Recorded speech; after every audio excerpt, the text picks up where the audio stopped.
First, चलो पहले मैं यहाँ लिख देता हूँ ताकि आपका रिकॉर्डिंग कर लेते हैं।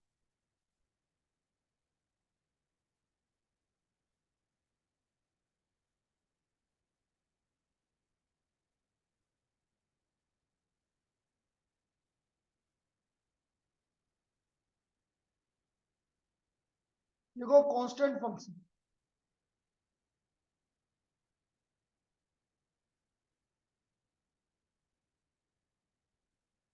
Constant function,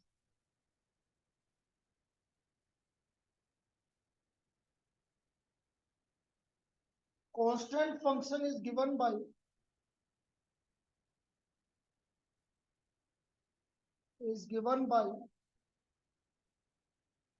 f from R to R fx equal to k, f from R to R fx equal to k.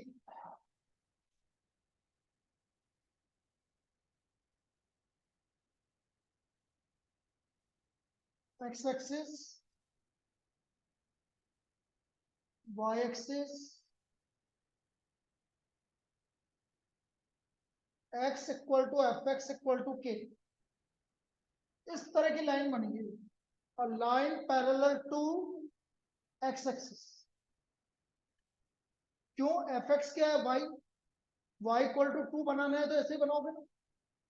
Y equal to 2 line कैसे बनेगी? एक्स एक्सिस के पैरेलल।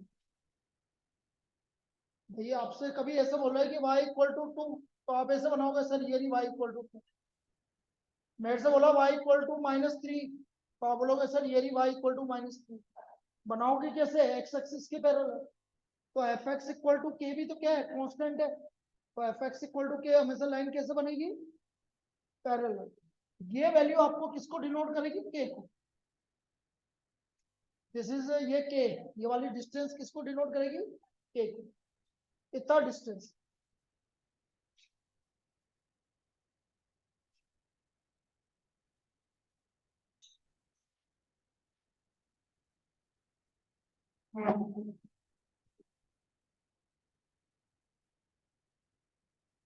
देखो graph of constant function, graph of constant function is a line parallel to x axis. Graph of constant function is a line parallel to x-axis. It will lies above, below, or on the x-axis as k is greater than 0, k is less than 0, or k equal to 0. It will lies above, below, or on the x-axis as k greater than 0, k less than 0, k equal to 0. यदि k का value positive है तो ऊपर लाई करेगी, k का value less than 0 है तो नीचे लाई करेगी, और k का वैल्यू 0 है तो ऑन द एक्स एक्सिस लाई करेगी। भाई सपोज आपसे कभी बोल दिया y इक्वल टू 0, तो y इक्वल टू 0 क्या होता है? एक्स एक्सिस होती है। y इक्वल टू 0 क्या होता है? X axis. तो ऐसे बनेगा। अब बेटा यदि मैं, आप बताइए ईशान, यदि मैं इसके डोमेन की बात करूं, सीरियस तुम भी सोचना, सब सोचो। यदि मैं डोमेन की बात करूं तो डोमेन क्या है? रियल नंबर है। कुछ भी रखो, क्या फर्क पड़ता है? मैंने बोला x की वैल्यू 1 रखो, f1 इक्वल टू k आएगा। x की वैल्यू 2 रखो, k आएगा। देखो ये 0 रखा k, 1 रखा k, 2 रखा k, 3 रखा k, सब पे क्या आएगा? k आएगा। तो what is the domain? R। And what is range? एक सिंगल वैल्यू k। रेंज क्या आएगा? Single value k। इसका रेंज आएगा single value k।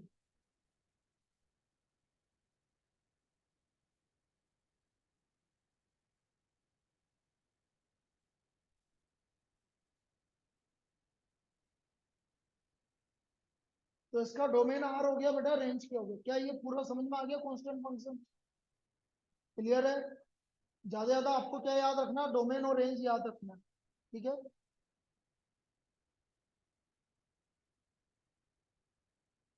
Domain are range की।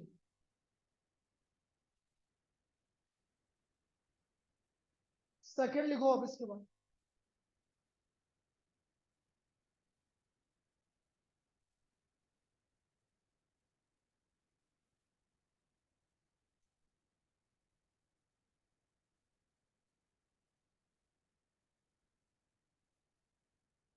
Identity function.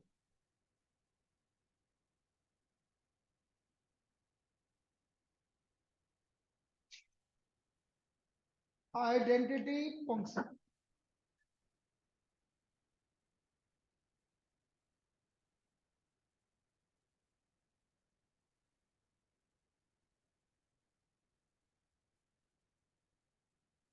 अब देखो आइडेंटिटी फंक्शन क्या होता है ये समझो।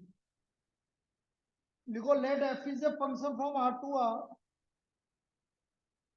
F is a function from R to R. कैसे डिनोट करोगे F is a function from R to R को?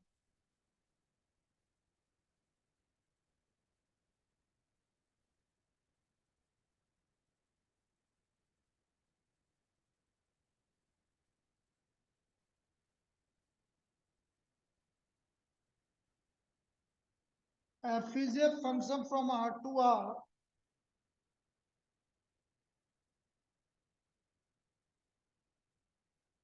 given by F x equal to x. ये आइडेंटिटी फंक्शन है भाई, F x equal to x.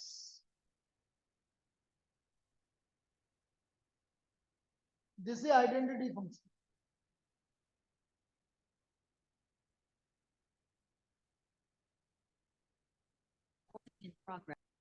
हाँ बेटा Rajdeep, yes sir. क्या हो गया, कहाँ रह गया था? सर आज मैं थोड़ा बाहर हूँ, घर पे नहीं हूँ, तो मैं सुन रहा हूँ पर सही से रिप्लाई नहीं दे पाऊंगा। पर हाँ, तो मैं प्रॉपर सुन रहा हूँ, आई हाँ वो तो प्रॉमिस। मुझे पता है, घर में प्रोग्राम है तुम्हारे। हाँ समझ गए। सर। चलो मैं अभी लेकिन है घर ना, पे हूँ यदि नहीं। जब तुम घर पहुंच जाओगे अपने, तो तब मेरे को वीडियो चालू चाहिए ना, इसका मैं यस रिकॉर्डिंग भेज सर। दूंगा तुम्हें, ठीक है? और हाँ, मैं कोई क्वेश्चन है तो आंसर दूंगा प्रॉपर सर। ठीक है। F yes is a sir. Function of r to are f x equal to x. अब बेटा यदि मैं f x equal to x को प्लॉट करूं,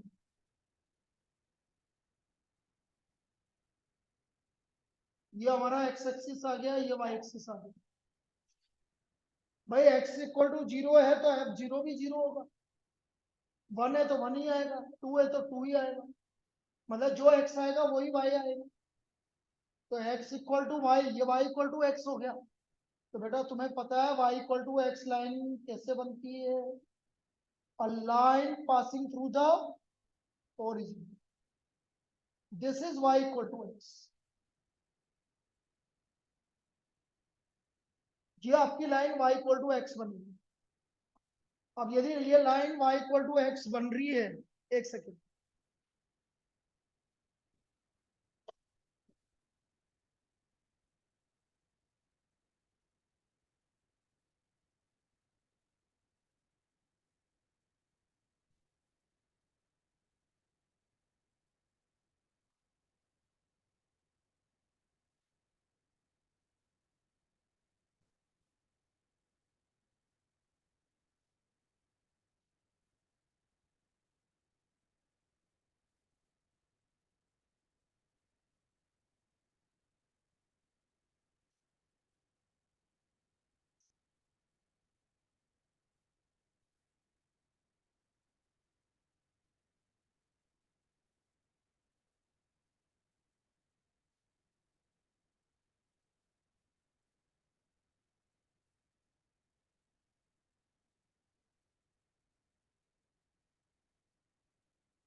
हाँ बेटा 20 तक आएगा।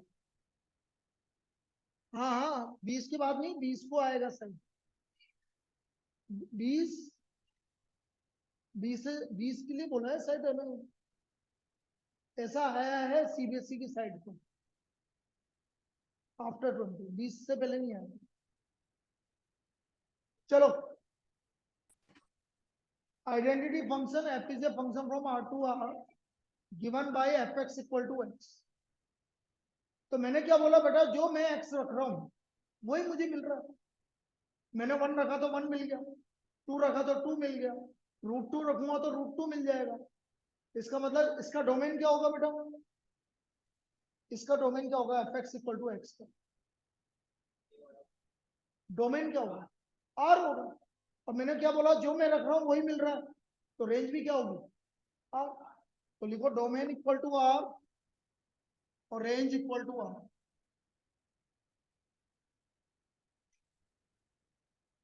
Domain equal to R, range equal to R।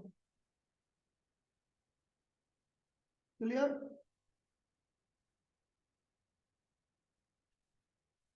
अब देखो थर्ड बेटा, वैसे मॉडुलस फंक्शन आता है तो मैं इसको भी इसी में बता देता हूँ ताकि ग्राफ एक साथ क्लियर हो जाए। एक बार दोबारा बता देता हूँ मॉडुलस फंक्शन, और किसी को डाउट है तो पूछ लेना। मॉडुलस फंक्शन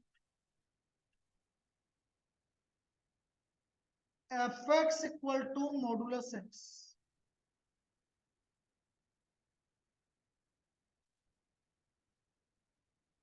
तो मॉडुलस x को हमने कैसे डिफाइन किया था, याद करो, x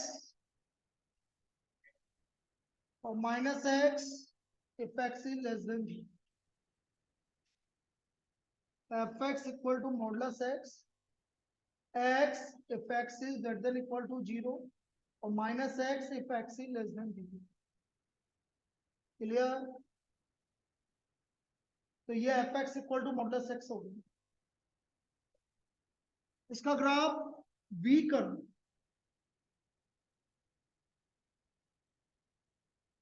ऐसा करो बनेगा।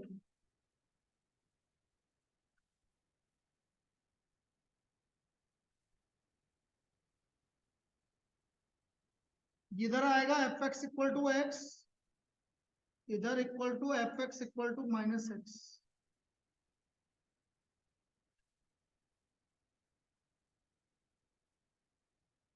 बेटा रख तो कुछ भी सकते हो, डोमेन क्या हो गया R, और रेंज क्या हो गया 0 से इंफाइनाइट। रेंज हो गया 0 से इंफाइनाइट।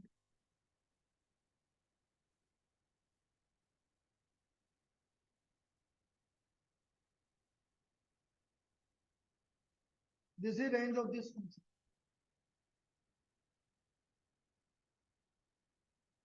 अब देखो मैं यहाँ पर एक चीज और डिफाइन करके बता रहा हूँ, जैसे किसान देखना बेटा, और तुम सीरियस हो रही है। जैसा आपका आ गया मॉडुलस 3x प्लस 5। अब मैं इसको कैसे डिफाइन करूंगा बेटा, ये 0 कहाँ होगा, लेकिन x की वैल्यू किस वैल्यू पे 0 होगा, माइनस 5 इधर गया तो -5 डिवाइड बाई 3। तो मैं इसको डिफाइन ऐसा करूंगा, जब x की वैल्यू -5/3 और उससे ज्यादा है तो ये प्लस आएगा, तो जब x की वैल्यू -5/3 से कम है तो ये माइनस आएगा।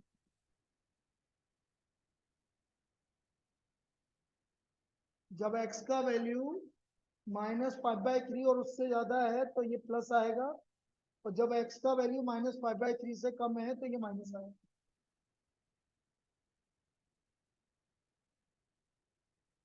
ठीक है।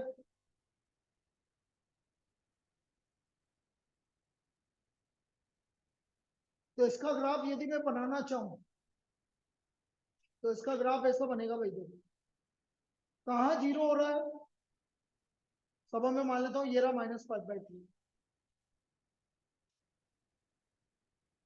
दिस इज द कर्व, ये -5/3 पे 0। ये किसका कर्व हो जाएगा? Modulus 3x plus 5। This is the curve of modulus 3x plus 5। कोई दिक्कत है? ओरिजिन से तो पास तब होगा ना जब x इक्वल टू 0 होगा। जरूरी थोड़ी है। आजा बेटा, बंद कर दे इसको, लाइट को, इसको दरवाजे को। जरूरी थोड़ी है भाई, मॉडुलस x आ रहा है तो x इक्वल टू 0 से पास होगा। यदि 3x प्लस 5 आ रहा है तो -5/3 से पास होगा। अब सपोज इसकी जगह ऐसा होता, डोमेन और रेंज सेम आएगी।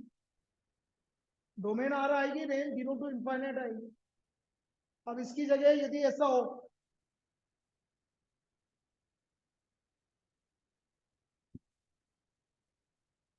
तो बताओ ये 0 कहां पर होएगा? 4/5। तो 4/5 पे b बनेगा। हाँ उधर बनेगा 4/5 पे, ऐसा बनेगा ग्राफ।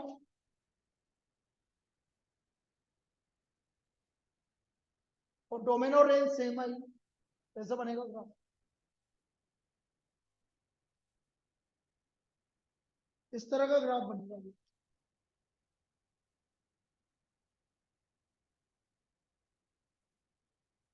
आ गया समझ में मॉडुलस फंक्शन? डोमेन क्या बताया था इसका? डोमेन आर, और रेंज अच्छा लिख दिया ना, लिखा हुआ रेंज 0 टू इंफाइनाइट। अब इसमें जो प्रॉब्लम थी, एक दो प्रॉब्लम और बता दूं ताकि आपकी प्रैक्टिस हो जाए, क्योंकि संडे वाले टेस्ट में सिर्फ आपका डोमेन रेंज आ रहा है। 8 क्वेश्चन दूंगा, हाँ यही आ रहे हैं जो मैंने कर रहे। ग्राफ किसी का नहीं दे रहा, जितना कल तक पढ़ाया डोमेन रेंज वो सारा आ रहा है। 8 क्वेश्चन दूंगा, वो आपको करना है। संडे को टेस्ट है, टाइमिंग रहेगा 9 से 10 सुबह की, ठीक है ना?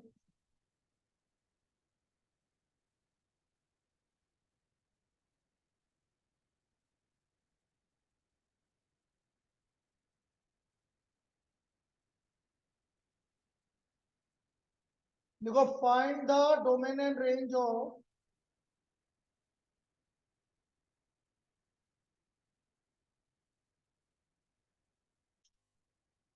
फंक्शन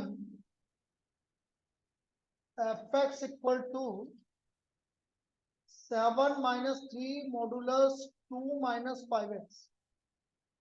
इसका मुझे डोमेन और रेंज निकालना। We have to find domain and range.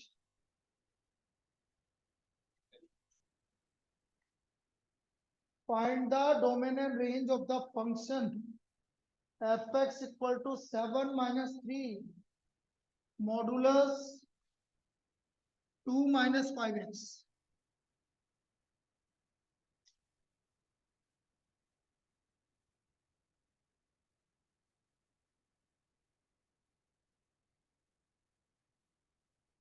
बेटा मैंने कल बताया था डोमेन में कोई दिक्कत, और रेंज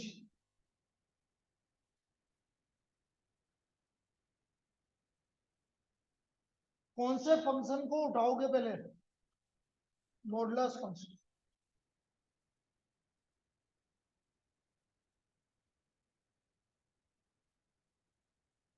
किससे मल्टीप्लाई करूं? -3 से। -3 से मल्टीप्लाई करूंगा तो क्या होगा? इनइक्वालिटी का साइन चेंज हो जाएगा। और इधर -3 से मल्टीप्लाई करूंगा तो भी क्या आएगा? 0। कोई दिक्कत? ऐड क्या करूंगा? 7। तो 7 - 3 दोनों तरफ ऐड कर दो बेटा, तो ये आ गया fx is less than equal to 7। तो लेस देन इक्वल टू 7 का क्या मतलब हुआ? -∞ टू 7। समझ में आ गया? कोई दिक्कत? निकाल लेंगे इस तरह से डोमेन और रेंज निकालेंगे। लिख लो, this is the domain and range of this function.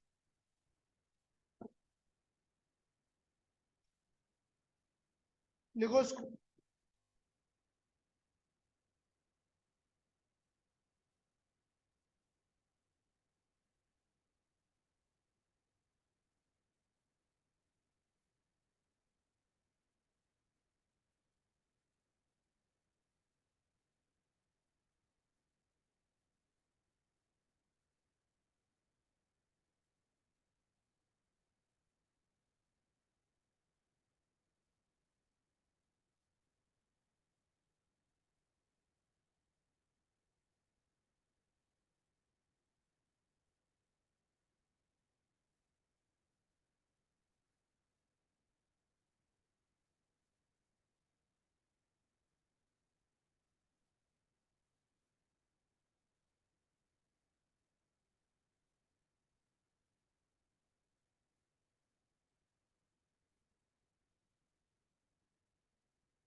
Signum function. कौन सा function? Signum, SIGNUM, signum. Next function,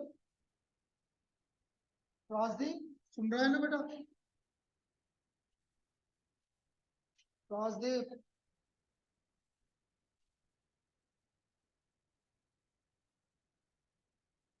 signum function. Rajdeep,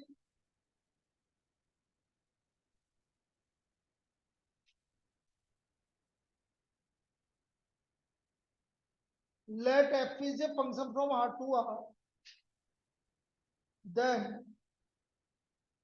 signum function is given by fx equal to x upon modulus x. X is not equal to 0 and 0 x equal to 0. Fx equal to x upon modulus x. X is not equal to 0 and 0 x equal to 0.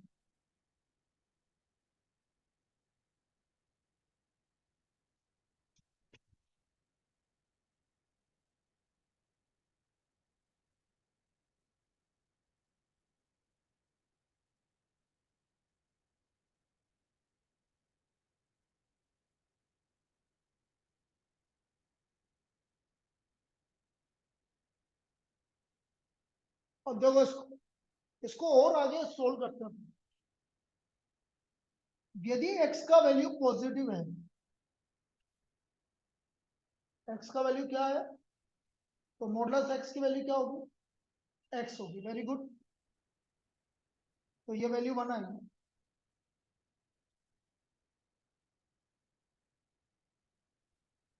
यदि x का value negative है तो modulus x की value क्या आएगी? -x। तो क्या आएगी वैल्यू? माइनस। और x की वैल्यू 0 पे क्या आ रहा है? 0। तो इसको हम ऐसे डिफाइन कर सकते हैं, +1 if x is greater than 0, -1 if x is less than 0 और 0 x equal to 0। ये आपका फंक्शन डिफाइन हो गया। क्लियर? लिख लो, this is a function, signum function. ये हमारा सिग्नम फंक्शन है।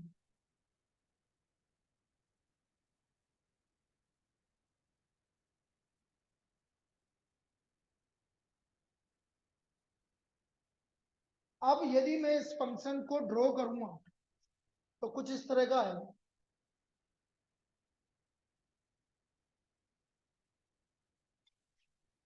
जीरो पे 0,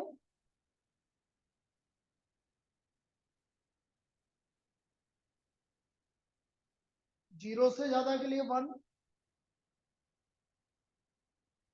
और जीरो से कम के लिए -1।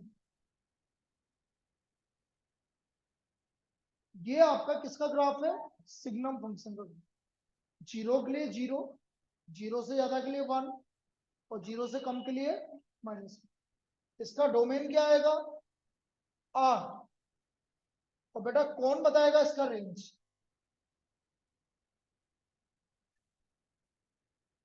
बस 3 वैल्यू आ रही, क्या क्या आ रही है? 1, -1, 0।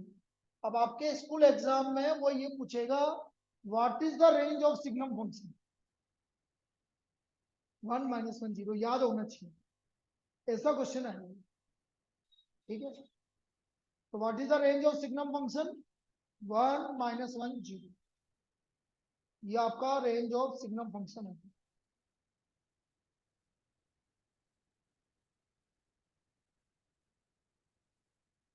वन -1, 0।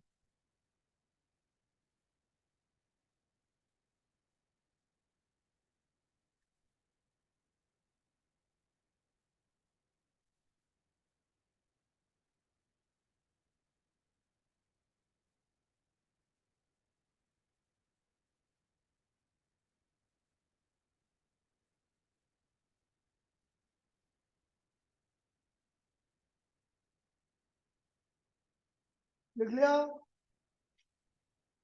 अब आ जाइए greatest integer function.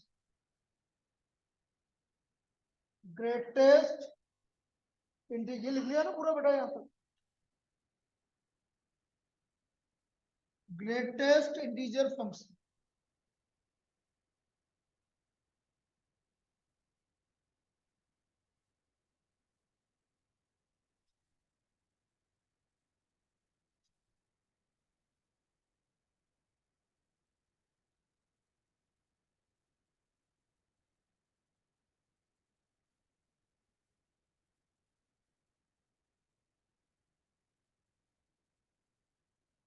f is a function from R to R,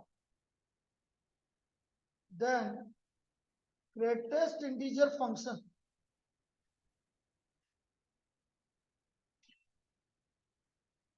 is given by fx equal to greatest integer of x, which assumes the greatest value of integer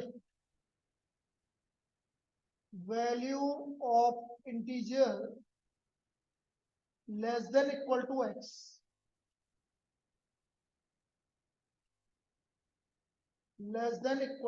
x, which assumes the greatest value of integer less than equal to x. अभी समझा दूंगा बेटा क्या होता है less than equal to x.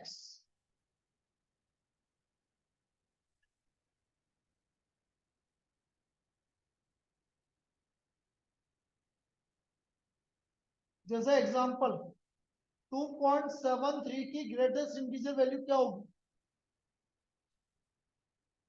मतलब 2.73 तक सबसे बड़ा इंटीजर कौन आ रहा है, 2 आ रहा है।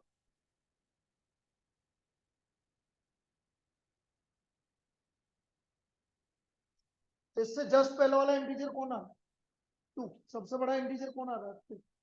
तो 2.73 का ग्रेटेस्ट इंटीजर क्या होगा, 2। मतलब यहां तक सबसे बड़ा इंटीजर क्या आ रहा है, 2।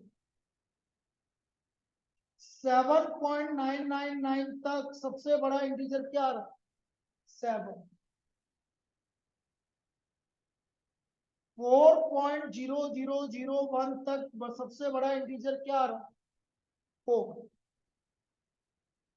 -5 का ग्रेटेस्ट इंटीजर वैल्यू क्या होगी, -5 खुद ही, क्योंकि ग्रेटेस्ट इंटीजर है तो -5 का -5 होगी। -5 का ग्रेटेस्ट इंटीजर वैल्यू -5 होगी, मतलब इंटीजर का तो इंटीजर ही आएगा।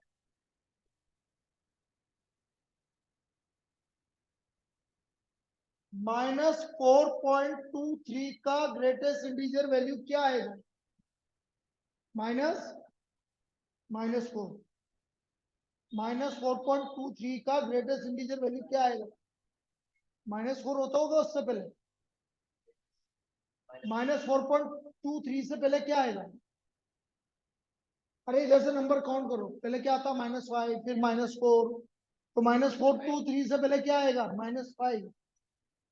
नेगेटिव में, ये भाई नंबर लाइन देखना बेटा, ये मैंने नंबर लाइन बनाई, ये -5 है, ये -4 है, तो -4.23 ये वैल्यू है। तो इससे पहले इंटीजर कौन आ रहा है, -5 आएगा। ग्रेटेस्ट इंटीजर मतलब इससे जस्ट पहले वाला इंटीजर। -4 बड़ा होता है, हाँ तो -4 आगे आएगा ना।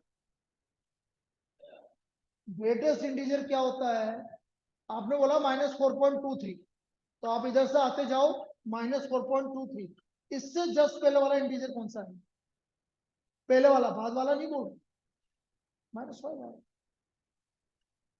मतलब यहां तक सबसे बड़ा इंटीजर कौन आया, -5 आया।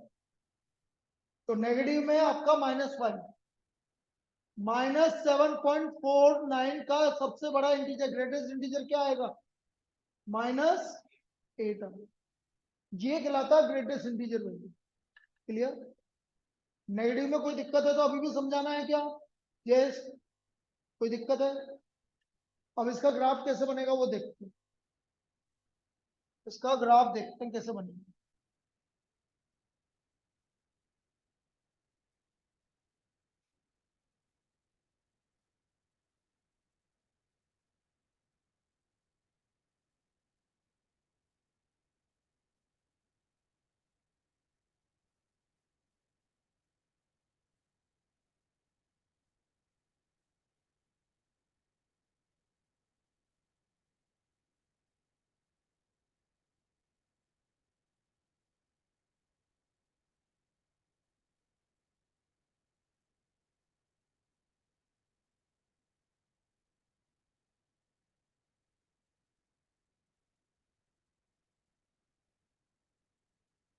देखो 0 का ग्रेटेस्ट इंटीजर 0, 0.1 का भी 0, 0.9 का भी 0, और जैसे 1 पे आएगा 1 का ग्रेटेस्ट इंटीजर 1 हो जाएगा।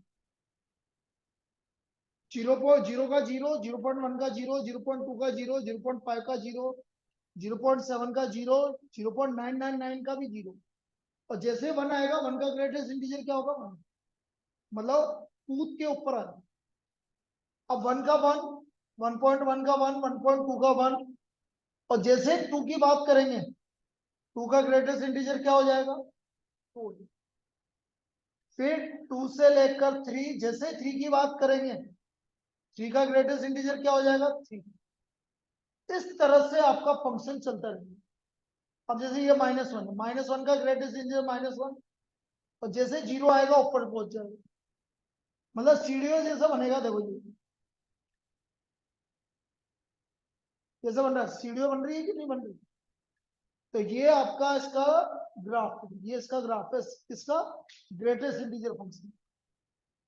डोमेन क्या है आर। रेंज कोई बता दे तो मान जाऊं, बढ़िया मजा आ जाएगा रेंज में, सोच समझ के बोल। -∞ से गलत, रेंज गलत, -3 क्यों, वो तो आगे जा रहा है, मैंने बनाया नहीं, वो तो आगे जाता जा रहा है। गलत, रियल नंबर गलत, किसने बोला, इंटीजर्स क्या रहे हैं, ये क्या आ रहे हैं, इंटीजर्स आ रहे, तो आपका क्या आएगा, इंटीजर ही तो आएगा range. What is the range, integers, very important. Domain are और रेंज इंटीजर्स। तो इसका रेंज, ये भी पूछा जाता है कि इसका रेंज क्या होगा, तो इसका रेंज जेड है, इंटीजर्स है। This is the range of this function.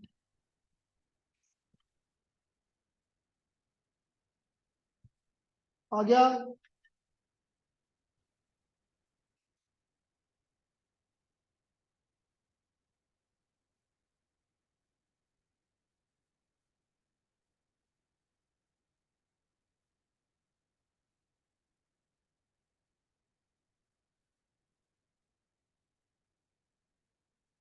माही मार रहा है, ऐसे बोलते हैं ना, वो कौन सी मूवी। चलो अगला देखो। तो ये तो हमारा ग्रेटेस्ट इंटीजर और ये हो गया, गेट खोल के चली गई। अब देखो, इसके बाद एक आता है बेटा फ्रैक्शनल पार्ट फंक्शन। कौन से नंबर का है, कौन से नंबर का है बेटा, कौन से नंबर का फंक्शन है Ishan, 6th, 5th, fractional part function.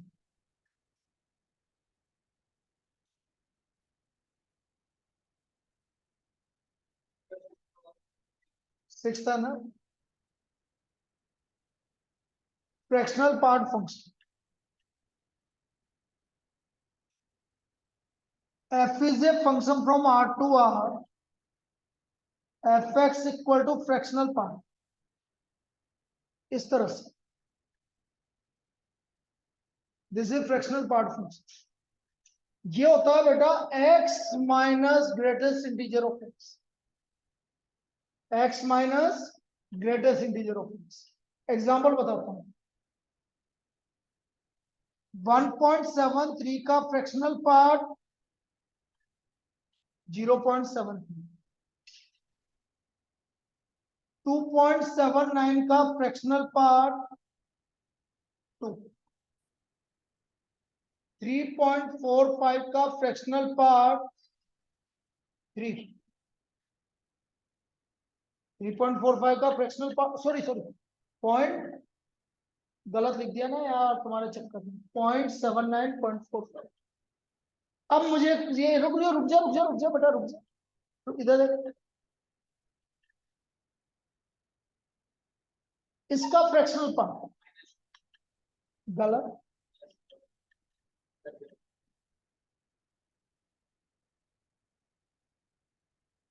इसका फ्रैक्शनल पार्ट होगा 0.57 माइनस 2.43 में क्या ऐड करें, +3 ऐड करोगे तो आपका फ्रैक्शनल पार्ट 0.57, ये आपका इसका फ्रैक्शनल पार्ट है।